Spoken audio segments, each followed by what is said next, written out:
Ladies and gentlemen, it's time to Rassle Rock with Rick Connor. What the F was that entire freaking promo about? Mark Kalbacher. She's like the James Ellsworth of women. And Cory Castle. I look like Paul London and Brian Kendrick mixed. Hey, what's going on, everybody? Welcome to another episode of Rassle Rock. It's been a crazy week of wrestling, but here we are, episode number 299 of Rassle Rock. One more week till 300. So we're bringing a big milestone. We're actually not going to do it next week. Yes. I was going to say next week's a live. Yeah. So we're not going to do it next week because we're not going to celebrate that on the, while we're trying to do a live stream and call a show and have, all kinds of stuff going on. It's always weird doing a live show, a live Rassle Rock show during like the pre-show of a pay-per-view. It doesn't usually work out too well. So we're going to wait until the week after to post that. So it's coming. It's just going to be delayed a week. So you guys deal with a weekless podcast from us and just deal with the live stream because we work really hard for those live streams. So deal with that. But number 300 is coming pretty soon. And it's also going to be our 6-year anniversary at the same time. So it's a double milestone there. Yipes. Yeah, right? Wow. 6 years of Rassle. I'm working on some... We did a couple years ago, a year or two ago. We did a bunch of compilations. We did a bunch of sound clips of old shows with like a best of type of thing. This year, I'm trying to break stuff down into compilations. Stuff that's Cory said, stuff that I said, stuff that we've all said. The best of Nick Burke. I'm getting like a couple of short compilations, like 5-10 minutes long each. Although I have to really work on the Cory's bad joke compilation because it's 20 minutes long right now. I got to cut that down. You got to find keep it 20 minutes. Let everybody experience. You got to find the worst of the worst. Let everyone experience the jokes. That one's slightly. You got to drink them in. Everyone who makes you just smirk, you got to take it out because it's not bad enough. Right? Yeah, this isn't good. I giggled at this. I'm not gonna put this in. All right, man. Yeah, so that's in a couple of weeks, but let's focus on what's happening this week because we got a lot of stuff going on. The big news story that a lot of people are talking about right now is Andrade is asking for his release from WWE, and WWE is saying no, we're not going to let you go. The guy hasn't been on television since October, where he lost to Angel Garza, and then he got his ass kicked by The Fiend right afterwards.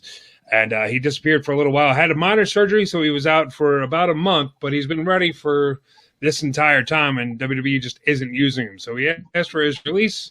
One reason or another, WWE is saying no. What do you guys think?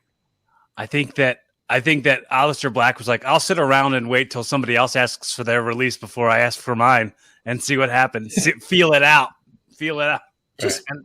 Just wait. Like, we know how it is. Traditionally, like, WWE just cuts people's contracts after Mania anyway.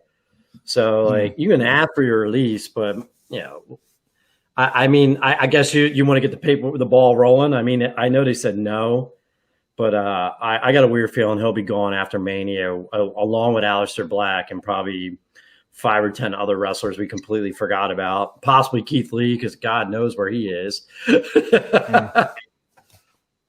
It's amazing.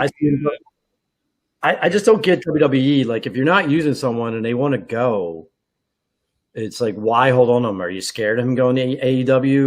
Where are you scared? Like, what are you scared of? Like, I don't think he's a big enough name to really do any impact or harm to them anyway. Yeah, it's a thing though. It's like WWE is seeing like a potential star in Andrade, but he's apparently not a big enough star to even put on television.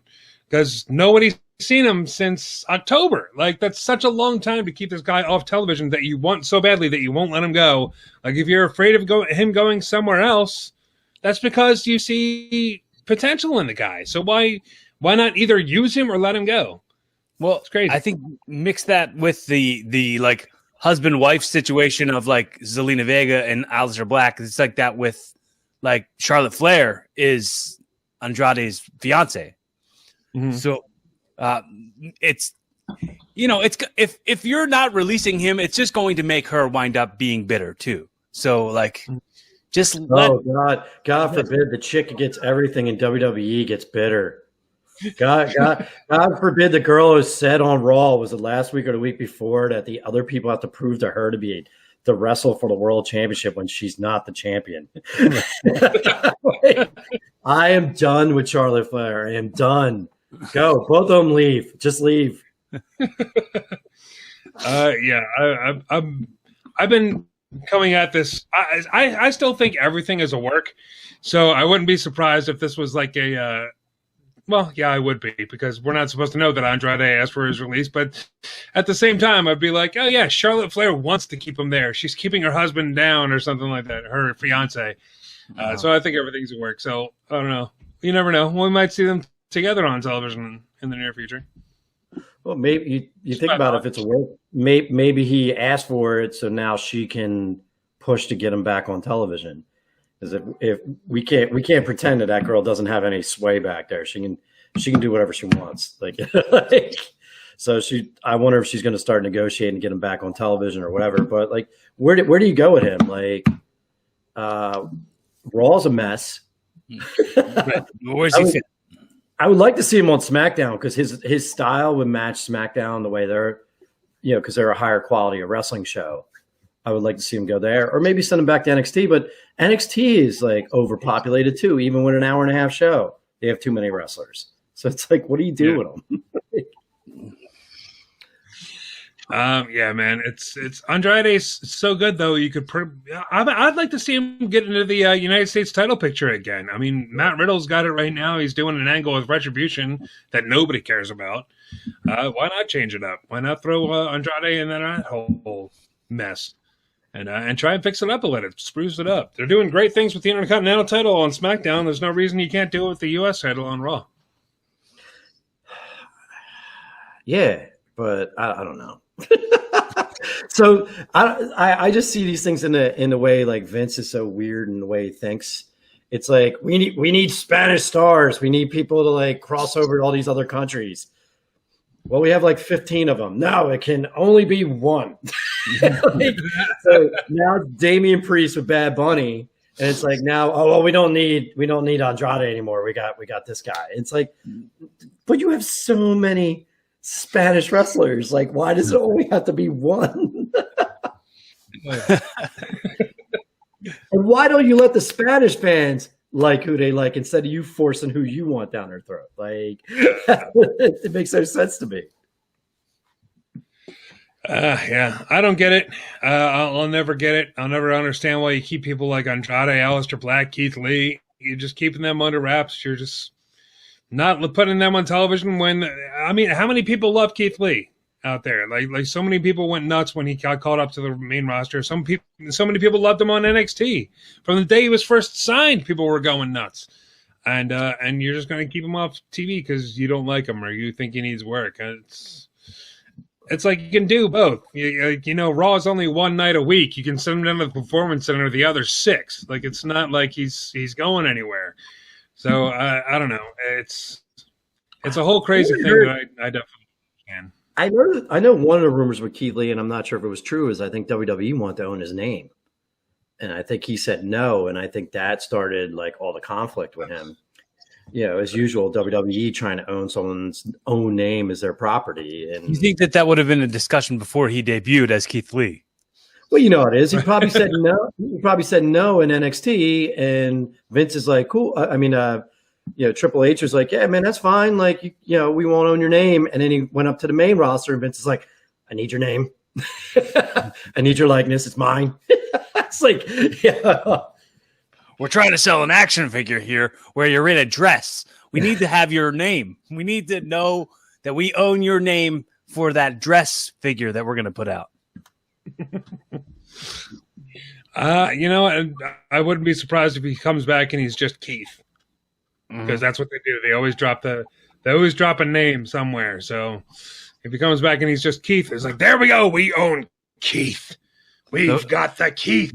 Call him Big Keith Langston. Like they'll just recycle the Langston to him. Yeah, I could see it happening. Yeah, I'm not. It's not too far off. It's not too far fetched. it's a shame, dude. Something else going on this week, though. Yeah, it's a crazy show in WWE. Another crazy thing. This is a very Florida thing to do as well. Is WrestleMania over this 2-night event that's happening in the beginning of April. We thought it was going to be a much lower number, but apparently it's going to be at 75% capacity, which is about 45,000 fans per night in Florida. Man, they're doing it up for WrestleMania. We're actually going to get not cardboard cutouts, so I'm excited and also a little scared about that. What do you guys think? Seeing spread again. It's going to be a super spreader event, bro. I really don't care. It's going to be partially during the day. It's going to be in an open venue. They already showed that, like, if you start looking at all the stats, which they love to hide, is like supposedly when you're outdoors and you're in open air, and it really doesn't. It's when you're in closed spaces, and it's an open stadium. There's no dome, there's no nothing. So, and they'll spread them out enough. Who cares? I mean, they've been having games down there with Tampa Bay Buccaneers.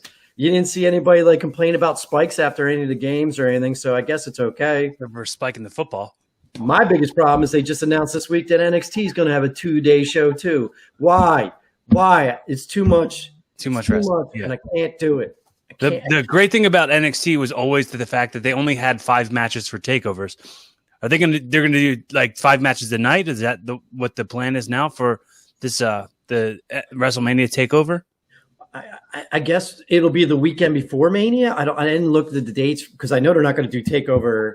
Mm-hmm. I miss that, man. I just miss takeover being before the major pay-per-view, and then you have the major pay-per-view. So like we can get our wrestling fixed out the night before, and then we just watch the cheese and the spectacle and maybe get 1 or 2 good matches out of the pay-per-view the next night.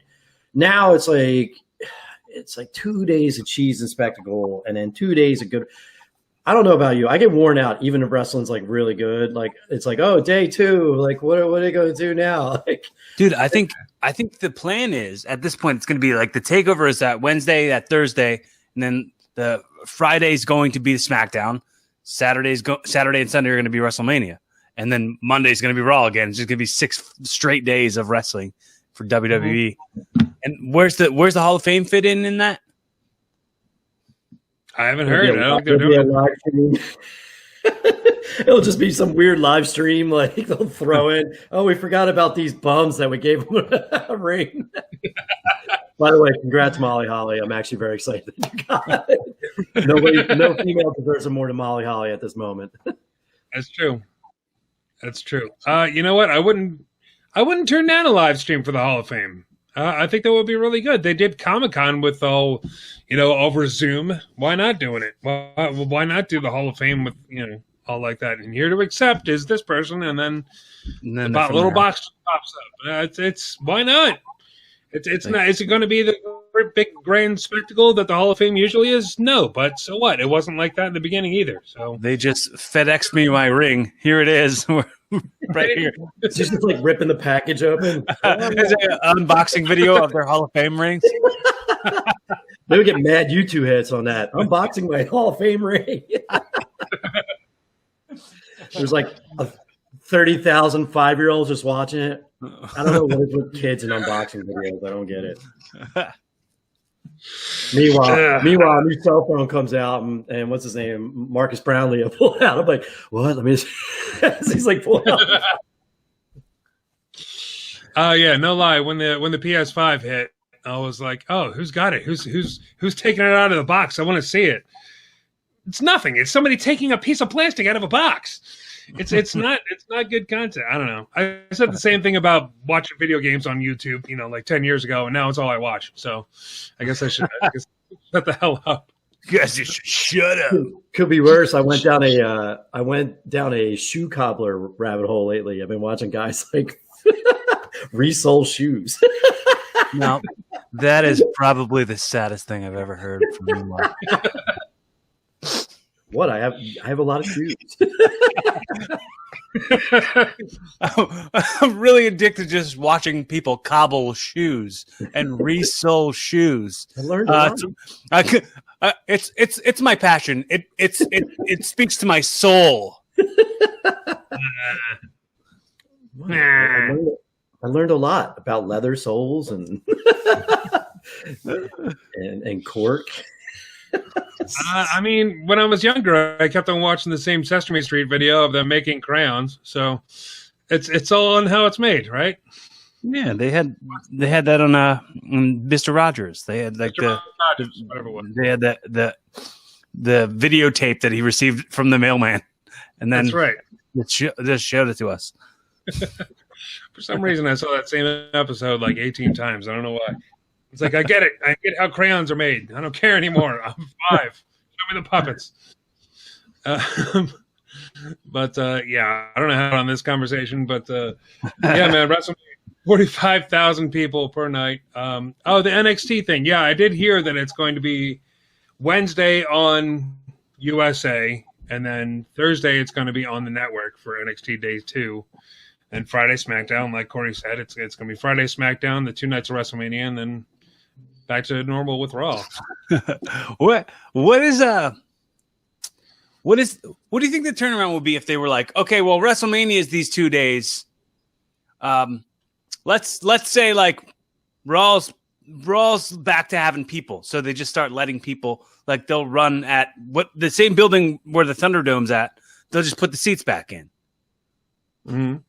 Like, or at least some of the seats. Like, what's the transition? Like, if you're in Florida, and the thing is, like, the rule is, you can only have this amount of people. Why not? The weird thing is, isn't a Thunderdome in an open stadium, but then they make it enclosed? Right. Mm-hmm. I don't know. I don't know why. I don't understand. I don't get it. It could be a weather thing. They're afraid, they can't always have a sunny and clear Monday night, whatever. What if it drizzles? It's going to interfere with it's gonna short the dome, bro. The whole all the screens will it's going to interfere with Randy Orton spitting black goo out for the 4th week in a row. Oh, black vomit, lamb.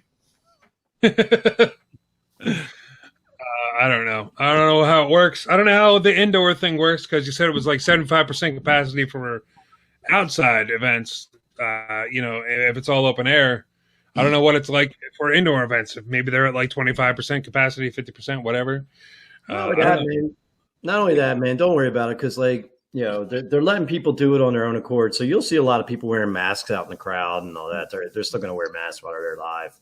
They've been doing it. They've been doing it at AEW. Yeah, that's what I was about to say. If you've been watching AEW, to see that there's like a mix of like real paid audience and like just like staff of AEW out there participating, and it's real fun. I like that more than I like the Thunderdome for sure, because it's like you get genuine reactions from things instead of like having stuff piped in. So like you get like chants and stuff that you're not going to get at the Thunderdome for sure.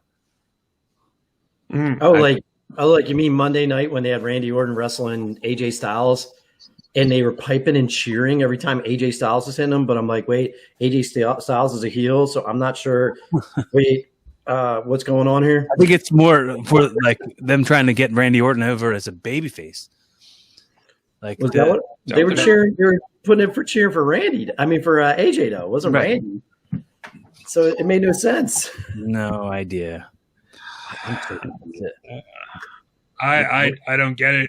I don't know. They did something similar with SmackDown. Like, are we supposed to boo the Mysterios now? Because they did that whole thing with Murphy saying that Aaliyah was just using him to get on TV and all this other stuff, and he got kicked out of the Mysterio family, and that's where Murphy's been for the past 6 months or however long it's been. It's funny. Like, she was just using you to get on TV. Like, she was already on TV and it had nothing to do with you. But now she was only using you to get on TV. And like, she wasn't even on TV this week, during the Mysterio's thing with Murphy. I didn't get it anyway. Where Murphy's excuse was he was like at home eating pizza and ice cream and crying every day. Is that what this was? Like, I don't know. Did she break up with him? He should have came back fat just for the story. All out of shape because he's been depressed. And where do broken hearts go? I'm 37 and my 18-year-old girlfriend dumped me. I'm so Oh man, yeah. I don't understand the storylines these days. Who's heel and who's face? It's very hard to tell. We just need fans back, and we need Vince to not be senile anymore. It just needs to stop.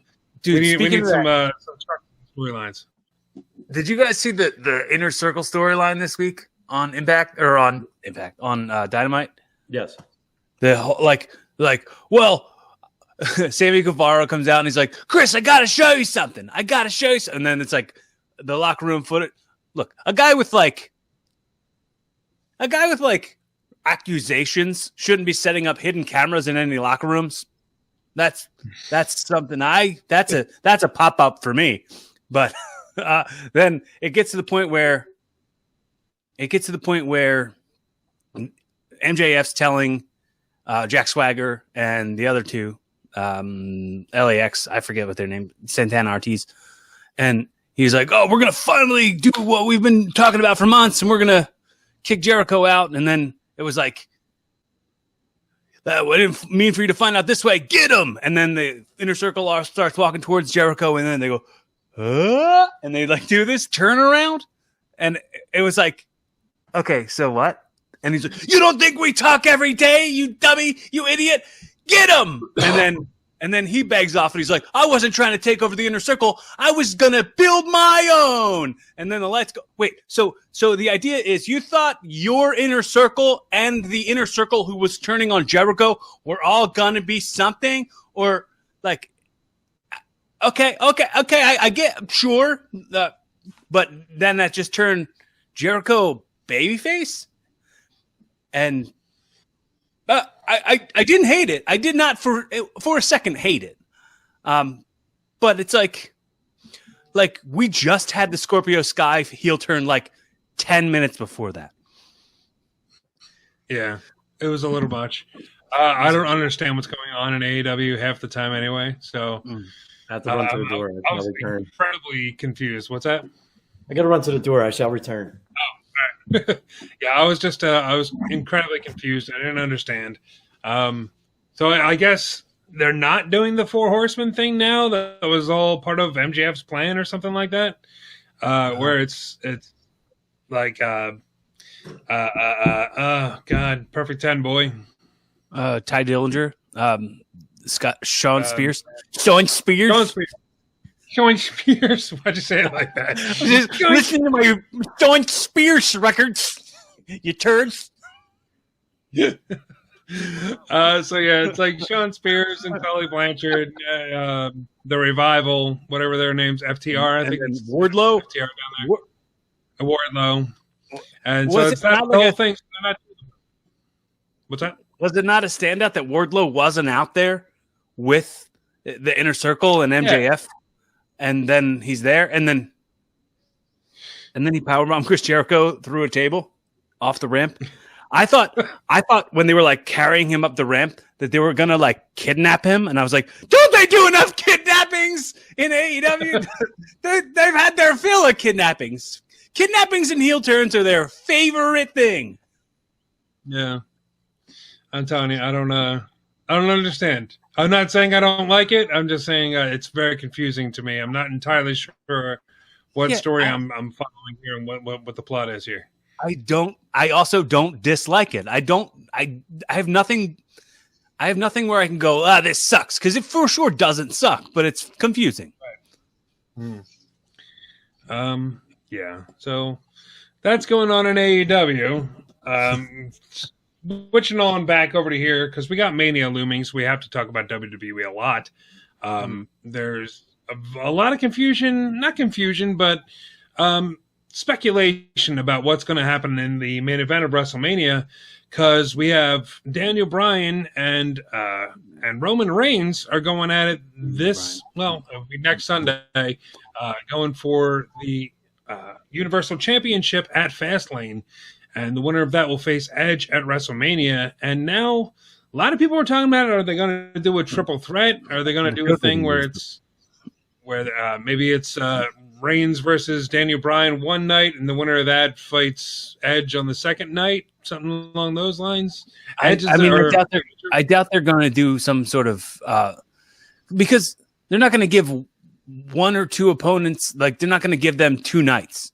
Like WrestleMania is 2 nights so that everyone gets their spot. I don't think they're going to give one storyline 2 nights. But I think it's just going to be a triple threat. That's just what I think, but could be completely wrong. Yeah, nobody seems to know right now. We got Edge and Jey Uso fighting. That's happening on SmackDown. Edge's first match on SmackDown is happening next week, 2 days before Fastlane. And that's to determine who's going to be the special enforcer of this match between Roman Reigns and Daniel Bryan. It could be a total schmoz finish, and that's how they're getting the triple threat or whatever at Mania. Or it could be a clean finish, and we're still looking at. Did that crack you up too? When Jey Uso took the table and he threw it out. He's like, "We gonna need a person who's a straight down the middle person, and it's gonna be me. I'm gonna do that." And he's like, "Where did that come from? Why did you just introduce this idea of an impartial party when you just you're in the angle? There's no way you could be a third party." Yeah, I didn't really understand his point as to why he wanted to be a special enforcer. Like, the only person that would interfere is you. Who are you? Who are you interfering? What are you talking about? But I know I think they're still building the Jey Uso turn or whatever. They're still building that storyline, because there was a bit on SmackDown where he was talking to Paul Heyman. He's like, "I haven't talked to Roman all week. I got to talk about this." And no, you can't talk to Roman. You can't talk to Roman. So I think they're still building up to something. I don't know what, but hooray for long-term storytelling, because I'm still completely invested. I'm super excited for it. Hooray! So I have a question. Who's a good guy in that? I guess it's Daniel Bryan, because Edge is definitely not. He's starting to play the old Edge, and so I think they're definitely going to do the three-way dance in Mania. Mm-hmm. It might be something where Edge and Daniel Bryan are both kind of tweeners, because they're both kind of hating each other, and Edge is playing this cocky legend type, you were when you were on the Indies wrestling once a week, I was wrestling legends every night and all this other stuff. So I don't know. It could be going back and forth. I don't know who's. I know Reigns is a heel. That's all I know. Can you see them giving the Universal Championship to Edge? Because I totally can.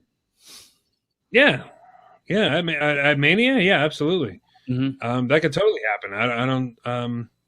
Yeah, because it's the perfect Cinderella story, isn't it? He was out for years and nobody thought he was ever going to come back, and here he comes back and he's got something to prove. So, yeah, I'm all for it. I can totally see this happening. Mm-hmm. Do we think Daniel Bryan is going to win it at Fastlane? Could that be a swerve? I don't think so. I don't think so. I don't think so at all. No, I think what they're going to do is they're going to find a way to work Bryan into the main event at Mania, and then I think Bryan's going to lose the belt. Not lose the belt, but he's going to lose, and that's how Edge is going to pin him. The mistake they're all making, though, is they're pitting Edge against Daniel Bryan. And how many times have they made that mistake in the last 10 years? They pit major guys against Daniel Bryan, and it ends up being this big black hole where the main Edge is going to end up being hated. Because he's Daniel Bryan's the darling, and no matter how many times they try to push him down, fans always stand behind him. Like I said, it's going to be real interesting at Mania when there's an actual live crowd to see how these people respond to a lot of stuff. Man, it's going to be a lot of fun. I don't know how they're going to react. We've never seen a crowd react to the heel Roman Reigns before. He's been heel for half a year at least, right? And no one's ever reacted to him. Do we have are they going to cheer him? Are they going to cheer this monster heel because they love the storyline so much? Or are they going to boo Edge? Are they going to boo Daniel Bryan? I have no idea what's going to happen. I bet money they cheer Reigns. I bet money they cheer Lashley. I think Lashley's going to come. He's going to get a huge pop. I think WWE, for all their sweetening and all the stuff they've been doing with the sound, they're going to learn a lot of characters they've been trying to control the narrative with. Is not going to work when that live crowd's out there, and it's going to be for us doing a live cast. It's going to be hysterical. It's going to be so fun. Well, we're not going to be able to hear it. Yeah, no, we're gonna have to keep it muted. We gotta keep the sound muted because of all the copyrighted music and everything else that's playing. And maybe we should wear headphones or something. I do wear headphones. No, I'm currently wearing headphones. No, I'm talking about headphones that have the audio from Mania on it, and I don't know. It doesn't. So that doesn't show up on our stream, so we can't get shut down. So I just want to be able to hear the fans. Absolutely.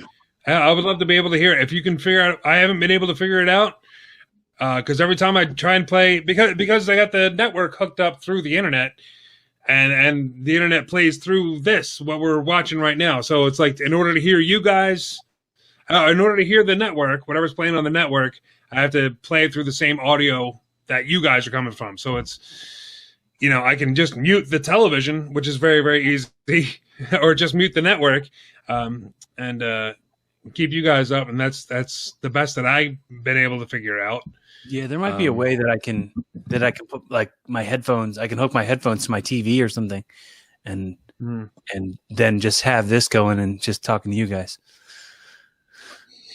Yeah. We'll see. I know my TV doesn't have a headphone jack. I know I've checked several times, so I don't know. I think I could do it. It's not like the commentary would have me captivated, and it would miss what I'm doing talking. Oh, it would be so great if they had a track, if they have an audio alternative that you can just turn the commentary off, like they do with Netflix shows or whatever. Anything you can change the language. They could do a thing that's just the people reacting and not the commentary. Can they do it where you can pick certain commentators? That would no Michael Cole ever. So I don't have to hear it's boss time or the big dog or any of that stuff ever again. Yeah, he really forces those nicknames and stuff, all those catchphrases that nobody else is doing. Nobody else cares. It's not selling any additional merch because you're saying it's boss time. Yeah. Jeez. Oh, speaking of who's a face and who's a heel, I guess she's a heel again. Yeah, it seems like it. No idea. It seems like that's the way it's going. I hate this so much. Can we get into what I was talking about earlier? Oh yes, please. We definitely have to talk about the NXT new women's tag team championships. This kind of came out of nowhere. I'm not happy. We need more belts. Apparently we need more belts, and the people that we put over in the tag team tournament lose immediately. What the hell is going on? It's insane. So we do this where we do this thing where we add 2 more belts, which we don't need. All the fans, all they want to do is see Dakota Kai, Raquel beat Nia Jax and Shayna Baszler, and was hoping that they were going to do it at Mania, right? We all wanted to see this. All the fans wanted to see this. They do this jerk move last week where Adam Pearce steals the belts from them, and then all of a sudden they just produce 2 new belts. But then not only do they get a chance to celebrate with the new belts, which is sweet, whatever. Hey, they got their first ever NXT champions.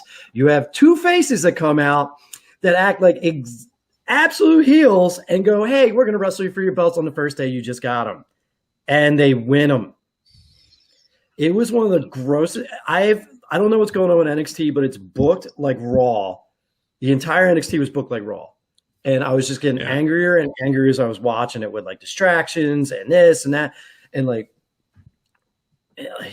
I was so mad by the time the main event came up, which those guys killed it. Balor and Adam Cole were amazing again.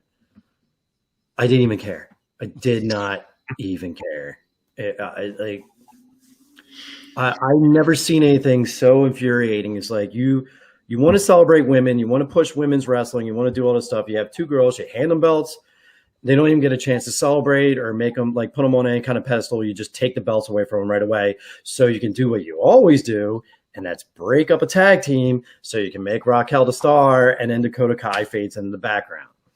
Meanwhile, they're doing the same storyline with Timothy Thatcher and Tommaso Ciampa 5 minutes later, because Timothy Thatcher is going to end up joining Imperium, which was beyond obvious. And it's like, what is this? Is Bruce Pritchard writing every single show?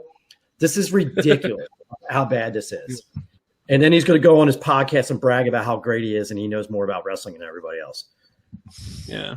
I hate it. Yeah, I didn't understand this at all. Apparently, the story that I heard was the NXT Women's Tag Team Championships were supposed to be revealed the night that they won the tournament. But apparently the belts weren't ready yet. They just weren't done being created and produced. So they held up. You're a major corporation. You're just like, no belts. Sorry. Well, I think it would have made the like celebration part a little like pooey, because like they'd be like, oh, here's the trophy. You guys got the trophy, and the other guy, the what the hell are the kids' name? MSK. They're like, oh, MSK's out here, and they got a trophy, and they're like, oh, we'll just watch you guys get belts. We'll just eat this popcorn as we watch you guys get belts. Neat. I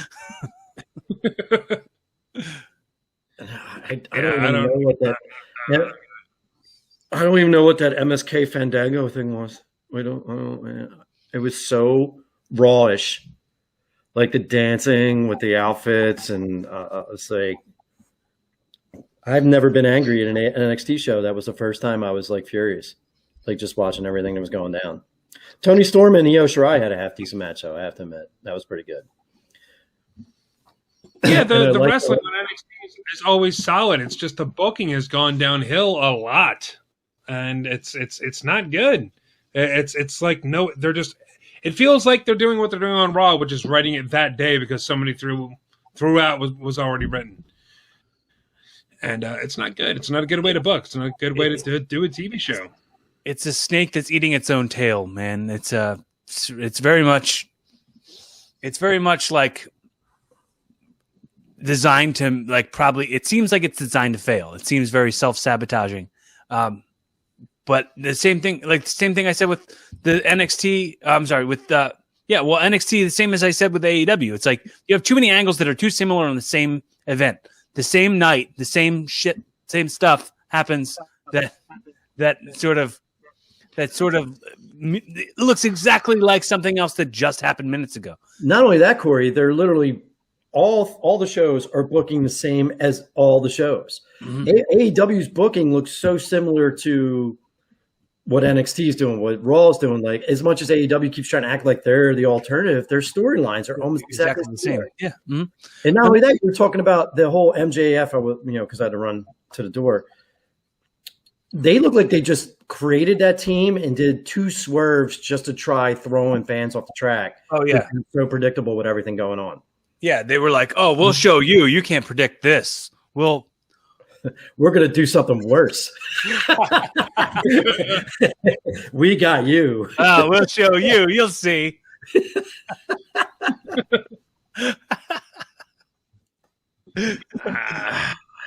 Not a clue. Not a clue. It's a shame, Rick, because it's exactly what you said, man. And it's the same with Raw, and it's the same. Well, SmackDown's a more solid show. Is the wrestling is top notch. Drew McIntyre and whatever's going, his Sheamus match last week. You have AJ Styles, Randy Orton was good up until they did their little thing. You had EO and Tony Storm. You had Finn Balor and Adam Cole, and then you have to sit through all this terrible booking and bad writing and like. Did you guys see that they're unifying the Impact title and the AEW title? What the F is that? Not yet. They have. It's done. They did it last Saturday. It was Rich Swann versus Moose. That was for the Impact title. That was the NWA Impact. Then they're gonna. Then Rich Swann is gonna wrestle Kenny Omega coming up at the Impact event to unify those titles. And it's like, is AEW gonna just take over this whole company? And then, like, is that then just gonna be you doubling the roster of AEW? Is it gonna change and not be Impact anymore? Is it gonna just like have Impact's time slot and be another AEW vehicle, but then have double the people? I just, I didn't see it as. I'm sorry. Go ahead. It just seems like very shruggy. It seems very like something I hope they don't unify him. I hope what they do is he wins them, and then you start showing like Kenny with multiple belts, like you would do like Storm back in the day, Lance Storm, or Ultimo Dragon, when Ultimo Dragon showed up in WCW and he had all those belts all draped all over him. It was so cool. Do something like that, but don't unify. I hate unification when you have this thing of like this cool thing of all these different federations wrestling each other. You have one guy to just dominate every single one of those organizations. It would look so much cooler. Yeah, that's what would make the most sense if it was just Impact versus AEW and the winner gets both belts, not let's make a unified because they're two different companies. Why would you unify them? It doesn't make any sense. And so they're labeling it as a match. They're not saying like a unification match. Winner take all. They're saying it's title versus title. So I'm sorry. Did anybody see that? Rick's screen just lagged. He's just like. I'll have to watch it back. I'm sure it was hilarious. You need to take that picture and use that for your Eddie Valentine picture every time, like you know, on the screen. I'll have to go through slow motion frame by frame, and I'll find it if it doesn't work. Yeah, man. So we'll see what happens. That's at what is the pay-per-view called? Rebellion? AEW's pay-per-view? That's something the along Impact. those lines. Crossroads, named after Codys finisher. Because oh wait, that just ended. Because Cody has no ego. Let's name a pay-per-view after my finisher. But he should be like up in the angle. If his ego is that crazy, he should be pushing himself as the main event. But instead, they created a whole new belt for him, and he like lost it right away. So I mean, I don't look at it as Cody Rhodes' ego is too out of control. I think Cody Rhodes is too humble. If he's like the most respected wrestler on that roster, and he's not pushed to the moon like he should be pushed to the moon. So you're saying he's the anti-Charlotte Flair? Yeah. Okay. He's the opposite of that. Yeah. Cody, I don't know. I have a love-hate relationship with Cody. He's a great worker, but I'll give him this. He listens to the fans a lot. When the fans come out and say, "Hey, you're pushing yourself too much. You keep on putting yourself in title situations, and you're always in the main event," he backs off. He does back off. He listens to the fans. He doesn't want to be that guy. He's trying not to be Triple H at this point. And for the longest time, since AEW existed, it was Cody pushing himself all the way. Like you said, Cory, he created his own belt, and he had that for a while, for like a couple months, I think. But he lost it, and he's better. I'm making fun of him, but if I owned my own wrestling federation, I would be champion of the universe. I would just call it the Mark Kalbacher title. So no matter what, they had to call my name every time they won the title. I would just do like really bad ego shit like that. You have to call it like the memorial title. And people were like, you're not dead. Why is it the Mark Kalbacher memorial title? Mark Kalbacher's fighting for it. What is happening? On the title, instead of like the Federation Championships, it's just MWK across the front. And then they get their name and a small nameplate on the side, and that's it. Just like WWE. By the way, did anybody notice that before he lost the belt, how like smart Miz is? He was wearing the WWE Championship upside down when he was coming to the ring, so it looked like it was a giant M. Did anybody notice that? Like in the 20 minutes he had the title. Well, the side plates were the M's upside down. The side plates were just the WWE logo upside down. Well, the night he lost the title to Bobby Lashley, he came out and he actually wore the belt upside down, which was awesome. Funny. That's cool. As much as people trash Miz. Miz is great. I love the Miz to death, man. Even if he's in this, crazy, goofy type of role, the guy can work, and the guy is smart, and he's good on the mic, and he's great. I do like the Miz. I kind of wish they held off giving the title to Lashley until Fastlane, at least. Don't have him go into Mania with it, but I mean, I think it would have been a bigger deal. Maybe that's just me. Maybe I'm wrong. I don't know, but I think it would have been just to see the Miz duck Lashley for 4 weeks until Fastlane. I think would have been kind of cool and built up the match a bit. If they did it weekly instead of doing 3 in one night or 2 in one night and then the third one, because I think it would have been too much. But if they did if he docked them per week, it would have worked. Yeah, they definitely should have made it seem like as if the Miz did deserve to be the WWE champion. Having him go, I'm contractually obligated to defend it against this person, not you, Lashley. And then just have matches against other people and have him be enhancement talent or whatever. Be he earned it. There was a tournament for him to earn it. And it was filmed somewhere else. In Rio de Janeiro, there was a tournament, and he won, so he got. That'd be brilliant. I'd laugh my ass off if we did. They would have a fake backdrop. They would just have a fake backdrop of wherever they are. Yeah. And John Morrison's dressed in clothes to make it look like they're there. With his weird "someone punch me in the throat" voice he does anymore. His head has a big fake mustache on. His half Macho Man Randy Savage voice he does nowadays. I don't know what happened. Why is he doing that? I hope that's deliberate and we're not making fun of him if he's sick. If he's got some slight throat problems, we're going to get some angry comments. But let's with a set of abs like that, doesn't matter if he's sick. Right. Yeah. You got some sick genetics. I'll take abs like that and a bad voice. Cool. I would walk around shirtless every day, no matter how cold it is, with abs like that. You come in. It was a full partner, like a full like a big thick coat. And as soon as you come inside, you unzip it, you're shirtless underneath. It's all right, man, it's cold outside.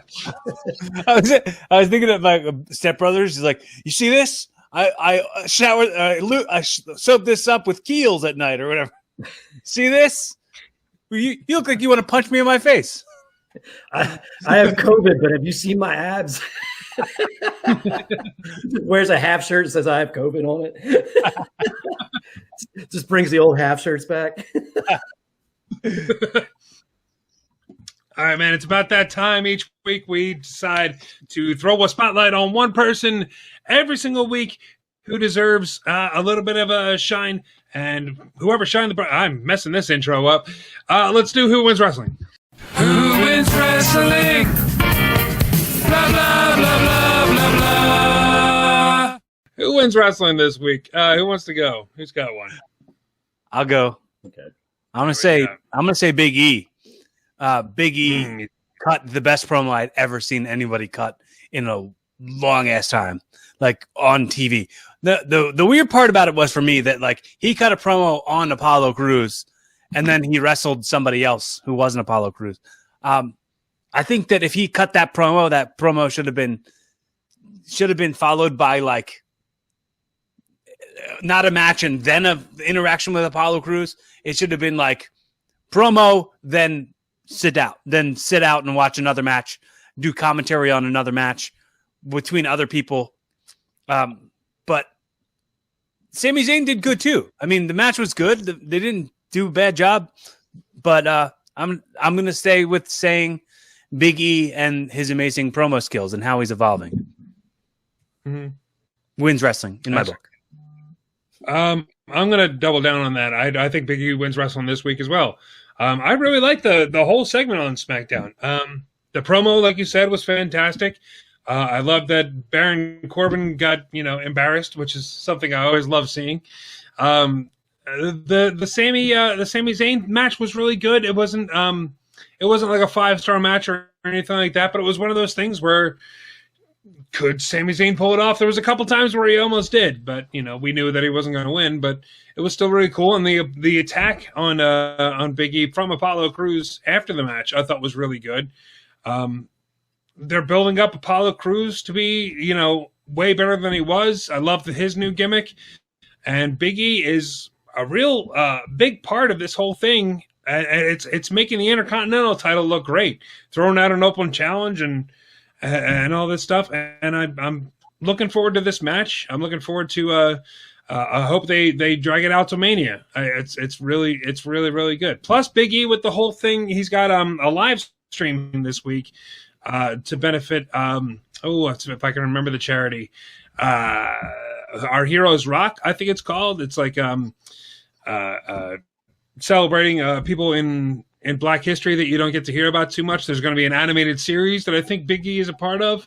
That's cool. Basically teaching kids about stuff about some people in Black history. So that's coming up this week. Yeah, it's really cool. So yeah, Big E definitely that big vote for me. Mark, who do you got, man? I would have went with Finn Balor if NXT wasn't so bad, but I am going with Daniel Bryan and his promo on SmackDown. SmackDown's just clicking on all cylinders. But when he was sitting there and he signed the contract, and he's like, "Well, maybe now I'm the head of the table. Maybe maybe I should go to your family's house and just tell them how I'm the head. After I win, I'm the head." And you just seen Roman just seething. Those two, their chemistry is off the charts good. He's like, "What did you say? You said you're going to smash me? Oh, you said you're going to smash me, huh? Okay, cool." It was perfect. I like it. He's the best at playing fun and aloof at the same time as he's doing a promo. But it was just perfect because it was that great setup where you see him doing this goofy driving Roman Reigns insane. Roman looks like he's going to stab him. Heyman has this perfect scared shit, crapless face on like he always does while he's holding the belt, and then you get the whole. We almost made it. And then, like you said, then you got Uso going into maybe I should be a special guest enforcer and throws the table. Just like how Daniel Bryan, they made it look like he got under everybody's skin, including Edge, by the time it was over. It's just he's still one of the best. He's one of the best, and you can't deny him whenever he's in the ring. I have to say, man, I think on SmackDown they need to make the faction of Alpha Academy a thing with Rude and Ziggler, with Chad Gable and Otis. Make that a heel faction. They don't have as now AEW has so many more factions than they need, and I think WWE needs more factions. But I think that could be a neat little they move together, they fit together so well in that 8-person tag match that they did on SmackDown. Mm. Yeah, I really enjoyed that. I really like that. As long as they keep putting them in the background, I mean, in the back room of SmackDown doing hip thrusts, all of them have to start doing the hip thrust thing. Who's the leader in that? I would let Bobby Roode finally step up. I think Bobby Roode really needs to. The guy's got great mic skills. He's got a great character. But it's tough. You got Ziggler as a great talker too. I mean, Otis, you can just sit in the back and do his noises that he makes all the time. While he's, that's fine. But no. Yeah. But I would have to definitely go as Rude as the leader. That'd be very cool. I'll be totally down to see that. That sounds awesome. I don't know what's happening at Fastlane. There's no set card right now that I've seen anyway. So I don't know if there's something going on with the tag titles. Maybe Street Profits versus Rude and Ziggler, or I don't know. Maybe the Mysterios. I'm not sure. So we'll have to wait and see. It's going to happen next week, right here, Sunday next week. So we'll find out. But what do you got? I could do without another Street Profits match. I'll be fine. I'm cool either way. Whatever it is, I'm cool with it. I like tag team wrestling, so if it happens, it happens. If not, I'm cool with that too. But yeah, man, that'll about do it for this episode of Rassle Rock. Cory, do you got anything to go on now before we get out of here? Same thing I always say. You like this information that we're keep putting out there? You like this work that we're doing? Let us know that you exist. Reach out to us on all the platforms. Comment on the video below if you're subscribed on Rick's YouTube channel. Check while you're on YouTube. If you are on YouTube, check out my channel, youtube.com/Cory Castle, CoryKastle, and follow me on Instagram and Twitter. And also check me out on Apple Podcasts and Spotify. I'm up to 232 episodes of my podcast now. So keep on listening. You'll get new episodes every Monday if you subscribe on the platform, the audio platforms. Very nice. Mark, you got anything? I'm going to use my Stimmy check to buy the Mark W. Kalbacher Universal Championship belt. I'm going to wear it every day on the show. I got nothing going on. If you like this episode, please check out more. You can do so at RassleRock.com. There you can hear every single episode that we've ever done. You can see the YouTube channel where everything, the YouTube playlist where every episode that's ever been recorded is on there as well. And you can check out our merchandise store where 100% of all the proceeds to everything on that store go to Partners in Health. It's a very worthwhile charity that I almost forgot about. Again, I see Cory's face. I always almost call it Project Health, and it's not. It's Partners in Health. Yes, but definitely check that out. It's for a great cause. So you're going to love it, and you're going to love the merchandise too. I think that's about it, man. I think that'll about do it for this episode of Rassle Rock. Thank you very much for watching. Before we roll out, Mark, I need you to tell me where that new tattoo is that you got. Because it's on my inner right thigh above my knee. So okay, it goes over my teardrop on my quad into like the inside of my knee. All right. Sorry to waste your time, Rick. Go ahead. Continue. Did you think it was a tramp stamp? What? I had no idea. No, it's like an indescript like you just see a slab of skin with the tattoo on it. So I always wondered where that is when people just post the picture of the tattoo itself and not like the zoomed out context. It's in a very sexy spot. Don't you worry. And it's a butterfly. So that could be, you can bring back the old Divas title and that'll be the Mark Kalbacher. Mark Kalbacher Universal Championship. It's got your Bill Murray butterfly on it. All the plates are just different pictures of Bill Murray. Love it. I love it. All right, that'll about do it for this episode of Rassle Rock. I'm Rick Connor. I'm the champion of the universe. Cory Castle. And let's take it out like we always do with Mr. Nick Burke. It's so hard to say goodbye to yesterday.